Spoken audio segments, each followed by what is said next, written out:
tulikuwa na mafunzo ya kujifunza zile core content 4 ambazo za kuweza kuandaa taarifa yetu.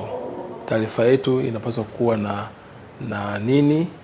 Kwa hiyo leo ilikuwa ni siku ya pili ya baada ya kupata general knowledge ya kuhusu masuala ya sustainability na ESG. Siku ya pili ilikuwa ni siku ya kuanza kuangalia ripoti yetu itahitaji kuwa na nini na nini na nini. Kwa hiyo leo siku ya pili tulikuwa tuko na kazi ya kuangalia ripoti yetu itakuwa na vitu gani.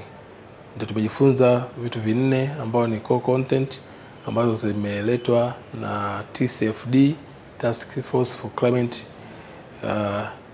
Disclosures, ambazo hizo core content zilikuwa ni tumeangalia zaidi upande wa governance, tumeangalia upande wa strategy, risk management na metrics and target. Leo kwenye mafunzo tumejifunza sustainability reporting.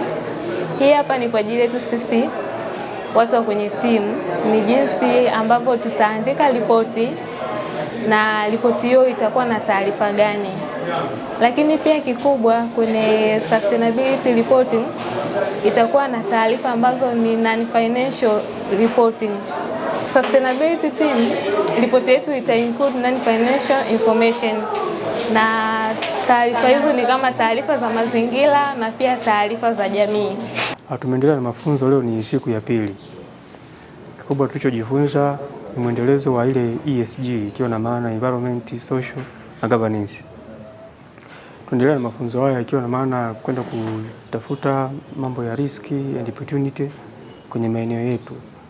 Na hizi risk and opportunity tunatarajia zije kusaidia baadaye kwenye halmashauri yetu. Zile opportunity tutakazoziona ziweze kuisaidia halmashauri, risk tutakazokuwa tumeziona tuzitatue ili tuweze kuleta maendeleo kwenye halmashauri yetu ya Dodoma. Hata tunapokuja kuandaa financial statement mwisho wa mwaka iweze kureflect kile ambacho tumekitafuta na kukitolea ufafanuzi.